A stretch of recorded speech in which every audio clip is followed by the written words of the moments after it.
Hello guys, James here. Hope you're doing well. Hope you're staying in case here. I don't know what's going on with the weather here. It's like now it's snowing outside and it's going to rain later on. We got some bipolar weather.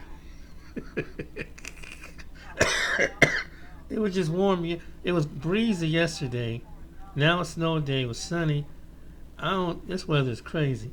Anyway, but the only thing was crazy where I live at here in Ohio. Let's check out this video. What's going on lately? There's two videos. Shout out to Hannibal and this other guy about to show you. Let's see what's going on in Ohio. I noticed a really nice vehicle pull up and three Somali women get out and walk into this Columbus Global Home Healthcare Company. Now, I started doing a little bit of research into the company, and it turns out that between 2020 and 2021, they received $1.2 million in PPP loans that have since been forgiven. So I started looking into their company. They don't have an official website. They don't have any reviews on Yelp, on Facebook, on care.com. We are back talking about Ohio dealing with this fraud situation because we continue to follow the fraud patterns. Same industries with the same red flags, same nothing to see here from the people in charge. And we got footage from the people on the ground in Columbus that you need to see. Let's get into it. This is Savannah Hernandez in Columbus, Ohio, at one of the locations where a trucking company is being operated out of. Now, this trucking company received over $618,000 in PPP loans that have since been forgiven. And the reason this company was flagged for me is because of a discrepancy in the industry listed for those loans. Now, in 2020, they received a PPP loan for over $331,000, but the industry it was listed under was food service contractor. Now, they applied for another PPP loan for over $287,000 in 2021, and that one was listed under the trucking industry. So this company, a trucking company, applied for a PPP loan back in 2020 and told the federal government that they were a food service contractor. Then a year later, same company, second loan, and suddenly they're into trucking. I mean, pick one. It's hard to be both, especially in a span of 1 year. I mean, that's not how any of this works. And I know someone in the comments may be already typing, hey, it was probably just a mistake. Probably not. A mistake is putting the wrong zip code on a form. Listing yourself under a completely different industry on two separate federal loan applications separated by a whole year? That sounds like a decision. Someone submitted that and then the money came. $618,000 forgiven. That's it. Done. You don't have to pay that back. And we know over the last, seems like 6 years, we've seen so many frauds from the PPP loan. People from all walks of life scamming the system. But many of these people were doing frauds for over the last 10 years. Considering what we saw in Minnesota, this is a fraud industry. And the reason why I keep talking about this, because this is the economy. This is the money that was left in 2020 and 2021. In 2026, watching the economy move in the wrong direction, watching people struggle with costs that aren't going down, struggling to pay the car note, rent, groceries, all these type of things. Watching real small businesses that needed that relief get squeezed out. And some of that money, it went to a company that couldn't decide what industry it was in. A straight up finesse of the federal government. And the federal government that let it happen because the whole program ran on some kind of honor system for hundreds of billions of dollars. Now, I'm doing an investigation into discrepancies in the trucking industry here in Columbus, Ohio, and some of the addresses to active trucking companies have led us to empty suite spaces or places where you would not expect a trucking company to be operated out of. Now, this office space here actually does have a physical space for SOS Trucking, and they do seem like a legitimate company. You also have 6 other trucking companies operating out of this same building, and also to note, 5 home healthcare companies. By the way, the reason we found this trucking company is because we found a documentary on YouTube about Somali truck drivers, and one of the truck drivers who is being interviewed in the Somali language in this documentary, he works for SOS Trucking and he drives for them. And in the documentary, he's driving all the way from Dallas to Columbus, and they're interviewing other truck drivers of African descent who are talking about in the interview how English language proficiency or being able to speak English to other people at these truck stops is an issue for them. 6 trucking companies and 5 home care health companies all in one building. You know, we've seen this pattern in Minnesota. We've seen it in Maine. I know office buildings have multiple companies in there. It seems like once the fraud is happening, they all seem to all go together in one location. Now, the reporter is giving, I guess, SOS Trucking their credit, physical space, or operation. Guys actually driving trucks, that matters, because obviously we're not going to paint everybody in the same building with the same brush. That's not what it is. But here's the problem. You know how they even found this company in the first place? Not through a government audit, not through some state oversight program doing its job. They found it through a YouTube documentary. Someone watching a video on the internet heard a driver mention SOS Trucking and follow the trend. This is how this is getting discovered now. Through independent journalism, through YouTube, X app, TikTok. These are the people who are doing the heavy lifting and uncovering a lot of this fraud. And meanwhile, while other addresses for active trucking companies in Columbus, empty suite spaces, nobody is there. But the loan paperwork says that there's a business at that address. It's another ghost company. They don't move freight, they just move money. And real people are getting hurt by this, by the way, because every single dollar that went to a company with an empty office is a dollar that didn't go to someone who actually needed. A real driver that's trying to keep his truck on the road, a real small business owner trying to survive the pandemic. That money was supposed to go to them. And the oversight that was supposed to catch this before it happened, it didn't. And apparently a journalist with an internet connection and a YouTube account was more effective than this entire system. As I was waiting for the CEO of SOS Trucking to come by because I wanted to ask about the PPP loans, I noticed a really nice vehicle pull up and 3 Somali women get out and walk into this Columbus Global Home Healthcare Company. Now, I started doing a little bit of research into the company because I wanted to see if they got any PPP loans, and it turns out that between 2020 and 2021, they received $1.2 million in PPP loans that have since been forgiven. So I started looking into their company. They don't have an official website. They don't have any reviews on Yelp, on Facebook, on care.com. Even their Medicare.gov website, they don't have any quality rating for or inpatient surveys for. Now, on Medicare.gov, it does say that they have been certified since 2003, so they've been around for 23 years. But at most, I was able to find 4 reviews about this company. They've received $1.2 million in PPP loans. They don't have to pay those back because it's been forgiven, but 0 digital footprint. So, y'all, again, You have something in your home right now that can make you thousands of dollars and literally change. Y'all, again, just wanted to give you guys an idea of some of the businesses that are being operated here in Columbus, Ohio. Like I said, you got 6 trucking companies in this one location.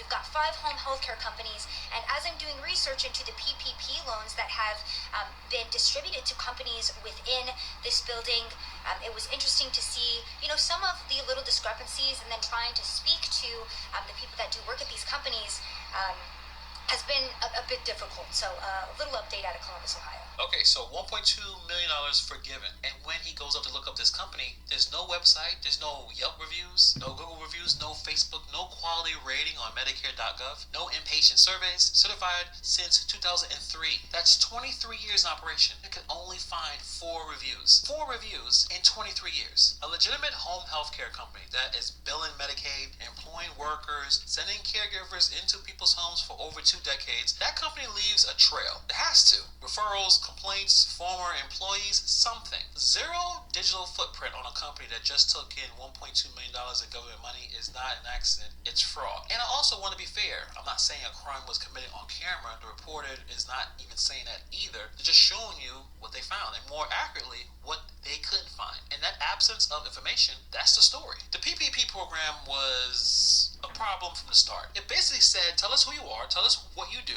and here's the money. It was a terrible trust system. And what we keep finding out, state after state, industry after industry, that people just looked at that trust system and said, bet, and ran right through it. That money didn't disappear. It went somewhere, and we owe it to every single taxpayer to find out where it is. So let's pull back a second from this video and discuss what we watched. 1 building in Columbus, Ohio. 6 trucking companies, 5 home care health companies. You start pulling the PPP loans records attached to the building, and you see what surfaced. An industry classification that switches between applications, addresses that leads to empty spaces, and a home health care company that has been certified since 2003, pulling $1.2 million in forgiven loans, and basically has no public record of doing business at all. This sounds like every other place. This sounds like Minnesota. This sounds like the autism services and the daycare fraud, and one thing coming up after another. And every single one of those cases that show that this didn't happen overnight. This was a slow build, weak verification systems, no supervision.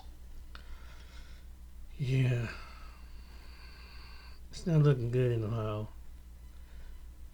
But let's go to another city in Ohio, which people are just fed up in this particular city, Cleveland. I hate Cleveland. I hate it here.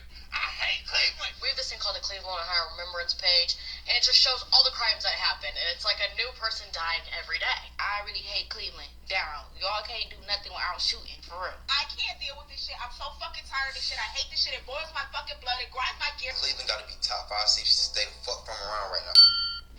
This might offend some motherfuckers, but I don't give a fuck because I'm grown and I can't get no whooping. Cleveland is the worst city to live in.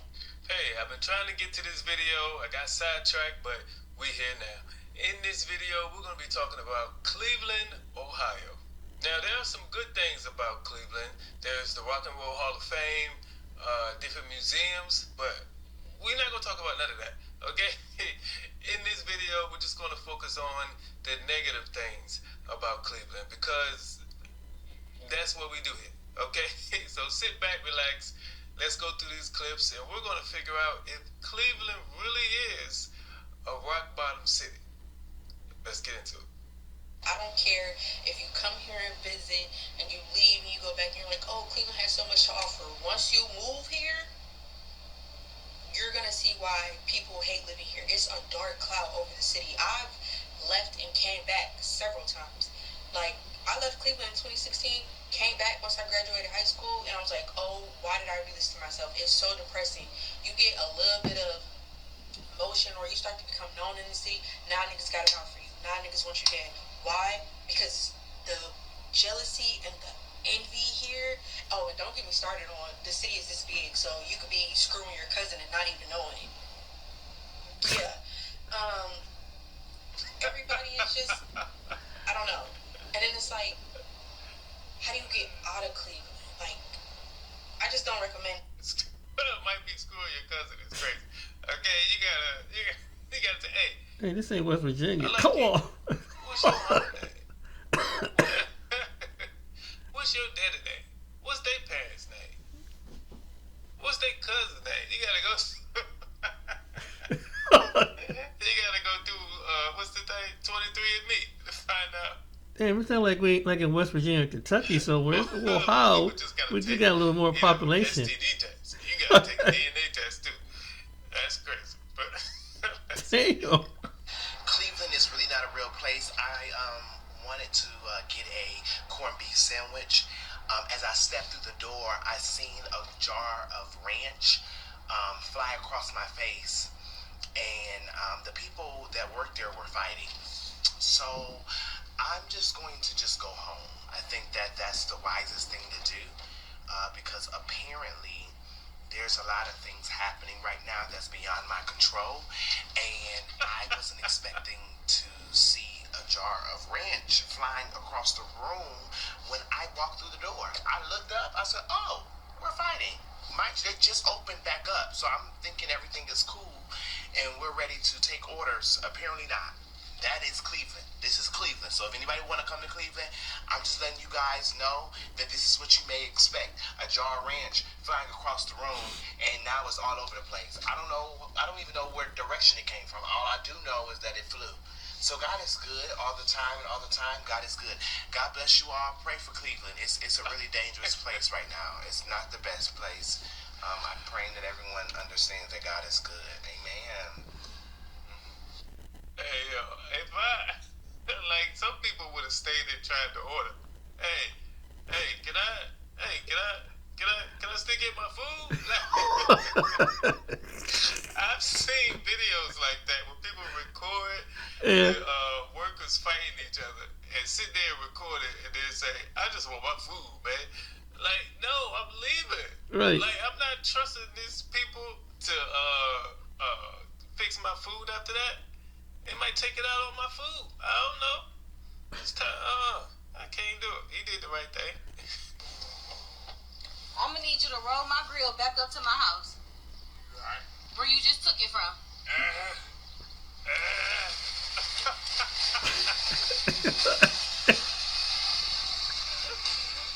Yo. That's crazy, man.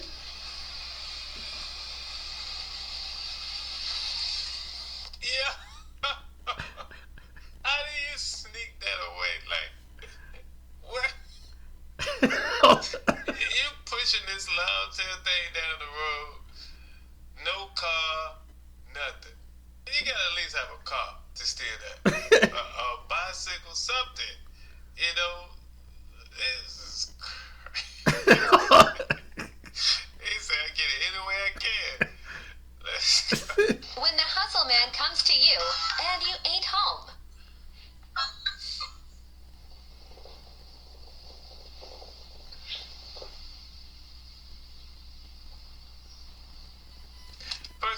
you should not be that close to my Ring camera. Okay, if you're a stranger and I don't know you, the proper etiquette, okay, ring the doorbell and back up. Like, why can I see the boogers at your nose? I shouldn't be able to see that. All right? Can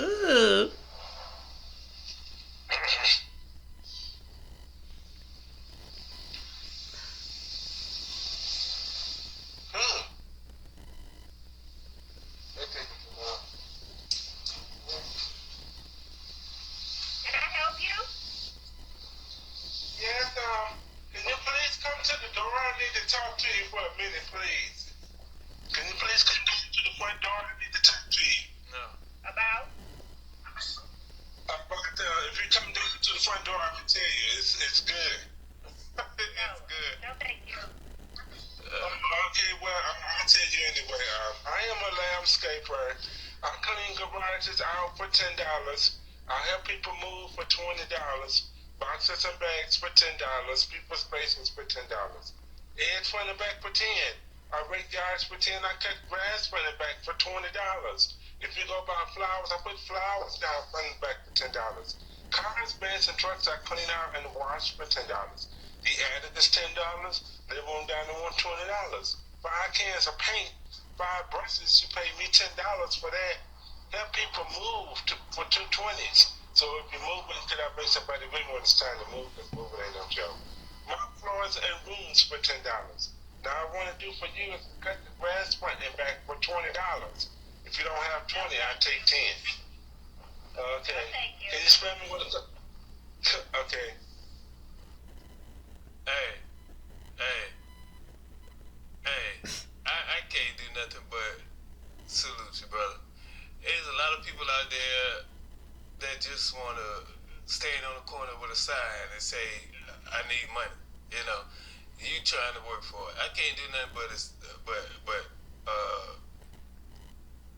salute you for that. But them prices is scary, okay? Them prices is scary. I know you're trying to generate business, but I'd be suspicious of those prices, okay? You gotta do something different. Only in Cleveland.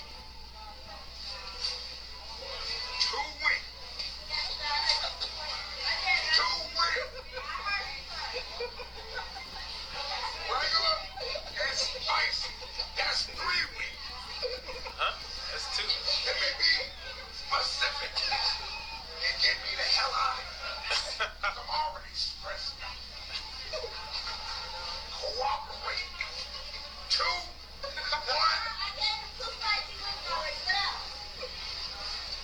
1 mile regular. No, don't do it. Have it my way at Burger King now. Check it out. Hey. Are you the manager, sir? Assistant. Bye. Hey, man. Look,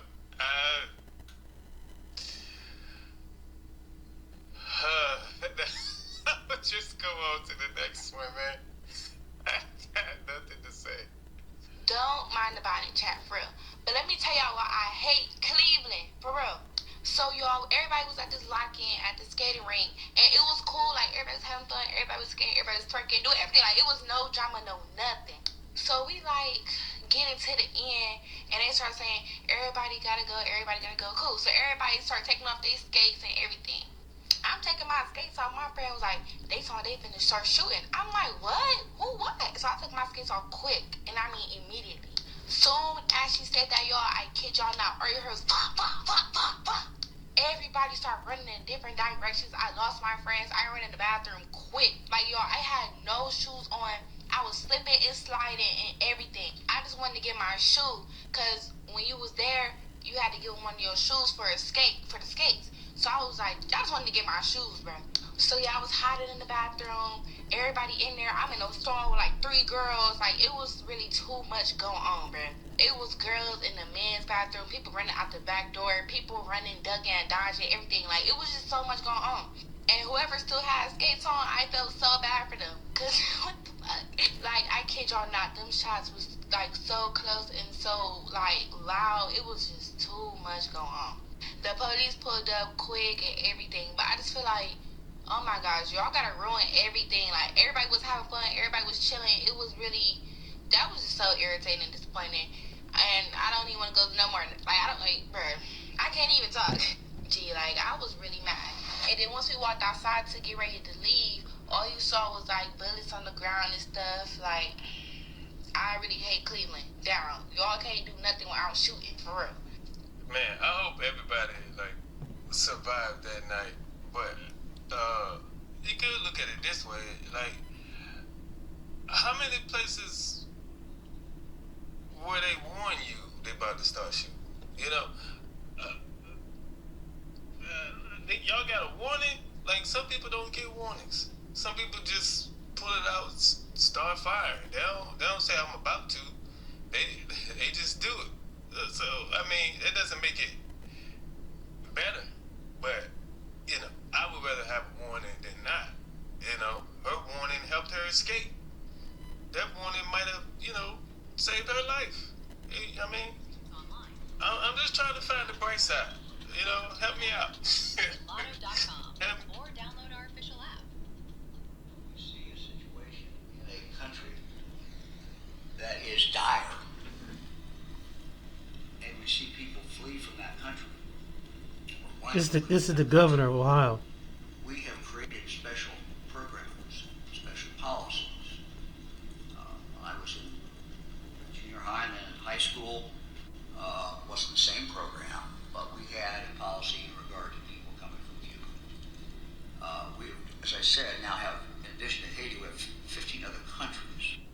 I'm not against this program. I'm not against this program.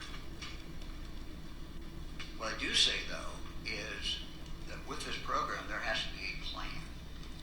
There has to be a plan to prevent situations like we're seeing in Springfield.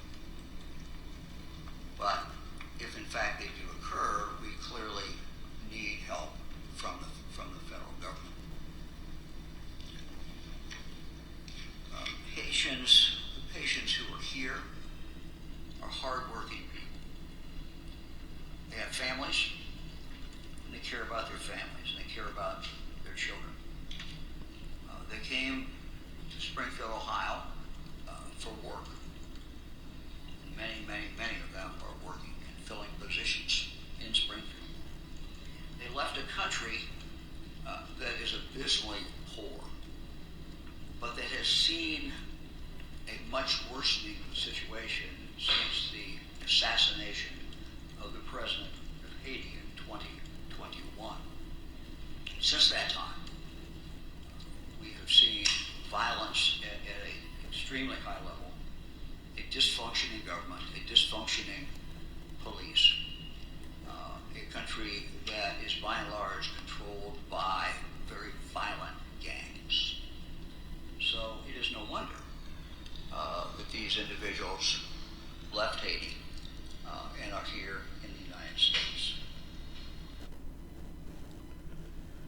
So, yeah, that's what's going on with Ohio.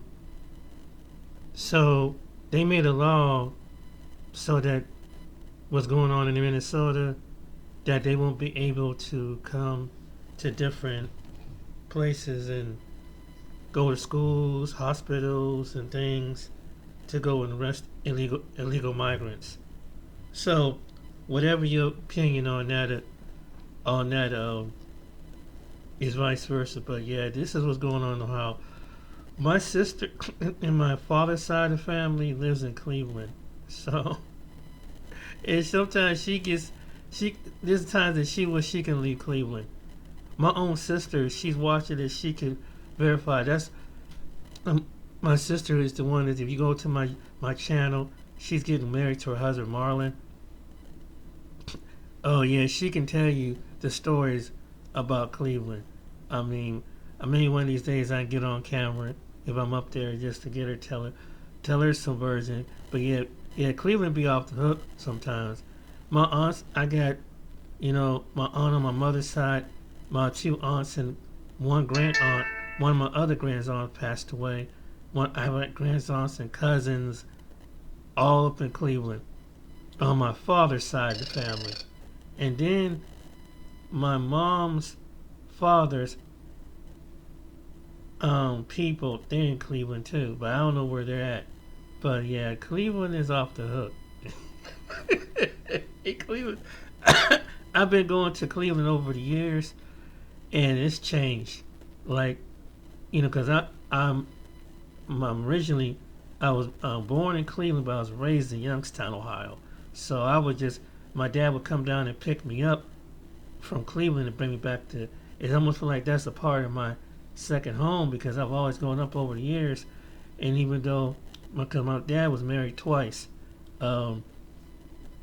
he passed away when he was 45 years old, and then he passed away. Then years later, my grandfather's father passed away. Then his parents passed away, and just recently, about 6 years ago, my uncle Gregory, who he used to be from Cleveland, but he was a minister. He's a reverend, and he was a reverend in Boston, and so his fam after he passed away, his daughter, she's a realtor, and his wife moved to Cleveland, Ohio, and my cousin, my uncle's daughter, she's a realtor up there in Cleveland. So she lives on the outskirts of Cleveland, and she got a pretty nice job up there. But yeah, it's but in Cleveland itself, yeah, it's wild. And what he said, you go watch the rest of the video, but he said how the way the food is, it stinks. So right now, Cleveland is not painted. Ohio is not painted right now. It's getting like in the spotlight, like New York or Florida or Texas or California. Ohio, just like a little Midwestern state, maybe Missouri, but Ohio, but yeah, now it's a lot of stuff going on here in Ohio. But yeah, with the trucking thing, I'm not surprised here in that situation in Columbus. I'm not surprised. So they're covering up. So if you go on the local news channel, they made a law. So when Trump's government come through here, they passed a law just recently. So you can't go to certain areas now because they saw what happened to Minnesota. So now the council has passed a law. So and then the police chief was on board, but the reunion saying no, we're going to go by what the president says. So it's a little conflict, underhand conflict here, because what happened in Maine and these other states. So yeah, now they trying to buck back with it, and they just passed a law. So wherever the Haitians was in different other cities, Springfield, Ohio, they're here, and they have, and in Columbus, there's Haitians here too. So yeah, they ain't going back yet. So yeah, man, I was like, I'll be doggone, but yeah, that's how the weather is funny, the politics is crazy, and now you see why we have some pretty off the wall loony people. And Cortez video up in Cleveland. So yeah, you come to Ohio, no matter what part of the state you come to, you're gonna deal with some stuff. But anyway, yeah, Youngstown is like old steel mill town.